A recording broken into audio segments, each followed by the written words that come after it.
आज ही Doubtnut app download करें। Doubtnut पर होगा अब आपके सभी मैथ्स, केमिस्ट्री, फिजिक्स और बायोलॉजी डाउट्स का सफाया। बस अपने क्वेश्चन की फोटो खींचो, उसे क्रॉप करो और तुरंत वीडियो सोल्यूशन पाओ। Download now.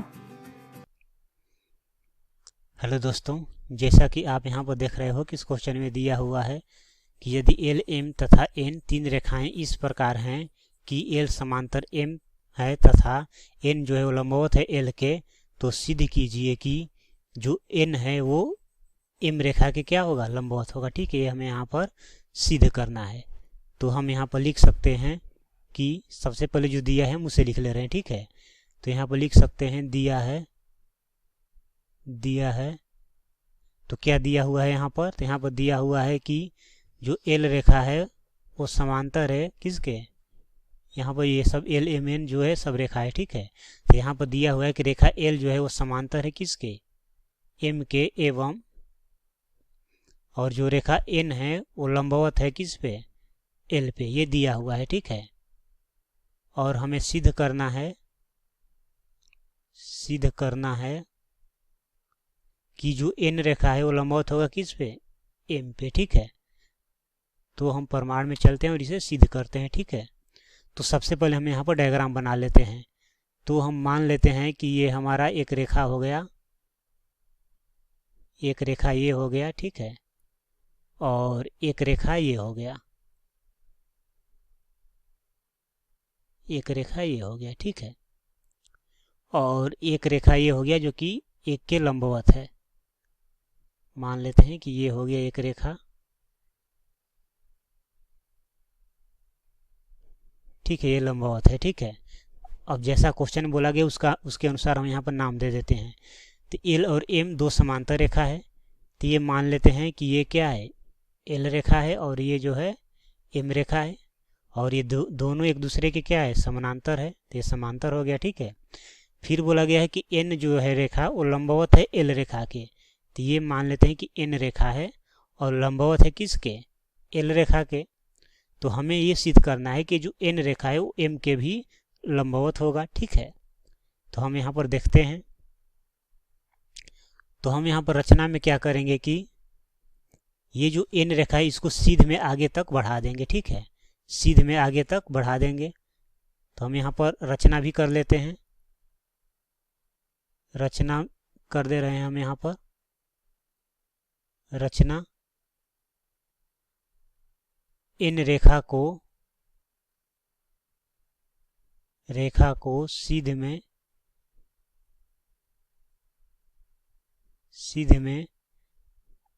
यहाँ तक इसको बढ़ा दे रहे हैं। ठीक है, इसी को नाम हम दे दे रहे हैं कोई, मान लेते हैं कि ये क्या है, पी बिंदु है, पी तक बढ़ा दिए। ठीक है, इन रेखा को सीध में पी बिंदु तक बढ़ाया, पी बिंदु तक बढ़ाया। ठीक है, तो ये रचना कर दिया। अब हम प्रमाण में चलते हैं, तो ये हो जाएगा हमारा। अब ये एन जो है क्या है, एल के लंबवत है, तो ये 90 डिग्री हुआ। ठीक है, ये कितना हुआ, ये 90 डिग्री हुआ। तो ये 90 डिग्री हम यहाँ पर लिख सकते हैं कि चूंकि एन जो है वो क्या है, लंबवत है एल के, इसलिए अगर हम इसको मान ले एक, इसको मान लेते हैं कोण 2, इसको मान लेते हैं कोण 3, इसको मान लेते हैं कोण 4, इसको मान लेते हैं कोण 5 और इसको मान लेते हैं कोण 6। ठीक है, तो ये क्या हो जाएगा, यहाँ पर कोण 5 को थोड़ा सही से लिख ले रहे हैं, और ये है हमारा कोण 5। ठीक है, तो एन जो है लंबवत है एल के, तो इसका मतलब ये हुआ कि कोण 1 भी क्या होगा, 90 डिग्री होगा, और कोण 2 भी 90 डिग्री होगा, क्योंकि एन क्या है, लंबवत है एल के। ठीक है, और ये 90 डिग्री, तो ये क्या हो जाएगा, अब यहाँ पर ये जो कोण 4 है वो भी कैसे हो जाएगा, 90 डिग्री, और कोण 3 भी 90 डिग्री। तो यहाँ पर कोण 4 भी 90 डिग्री हो जाएगा। कैसे, तो शीर्षाभिमुख कोण से, क्योंकि कोण 2 90, तो कोण क्या हो जाएगा, 3, कोण 2 90 तो कोण 3 भी 90, और कोण 1 ये 90 है, इसलिए कोण 4 भी 90। ठीक है, तो कोण 4 बराबर 90 डिग्री, ये हो जाएगा शीर्षाभिमुख कोण से, शीर्षाभिमुख कोण से शीर्षाभिमुख कोण से। इसी प्रकार यहाँ पर कोण 3 बराबर भी क्या हो जाएगा 90 डिग्री। ये भी हो जाएगा शीर्षाभिमुख कोण से। शीर्षाभिमुख कोण से, शीर्षाभिमुख कोण से, ठीक है। तो ये 90 डिग्री हो गया। और एक चीज़ हम जानते हैं कि यदि दो रेखाएं समांतर हो और उनको कोई तिर्यक प्रतिच्छेदी रेखा कट करे तो उनके तिर्यक रेखा के एक ही ओर के अंतःकोणों का योग क्या होता है 180 डिग्री होता है।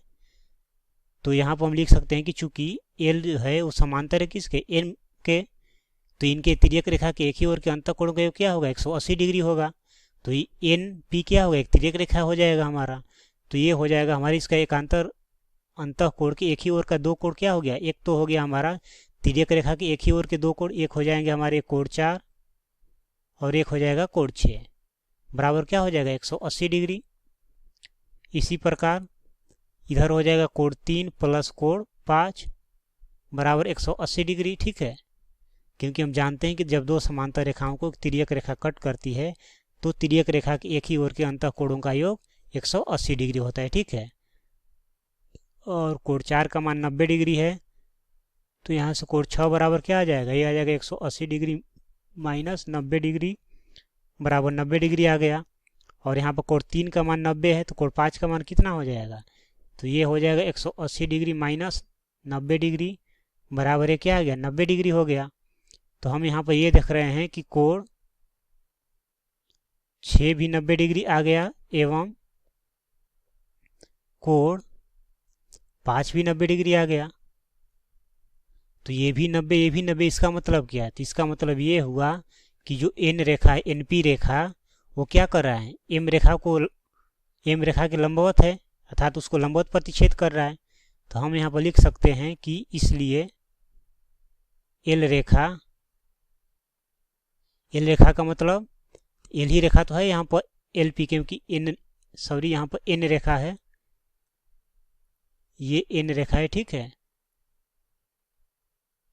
क्योंकि यहाँ पर एन रेखा ही तो पी तक बढ़ाया गया है, मतलब एन रेखा है हमारा, तो इसलिए हम यहाँ पर बोल सकते हैं अब कि इसलिए एन रेखा एम पर लंबवत है अर्थात एन जो होगा वो क्या होगा लंबवत होगा किसके एम के। हम ये लिख सकते हैं। और हमें सिद्ध क्या करना था, तो हमें यही सिद्ध करना था कि एन जो होगा लंबवत होगा एम के, जो कि हमारे यहाँ पर क्या होता है ये सिद्ध हो जाता है, प्रूव हो जाता है। Thank you. क्लास 6 से 12 से लेके नीट, IIT, JEE मेंस और एडवांस के लेवल तक 10 मिलियन से ज़्यादा स्टूडेंट्स का भरोसा। आज ही डाउनलोड करें डाउटनेट ऐप या व्हाट्सएप कीजिए अपने डाउट्स 8400 400 400 पर।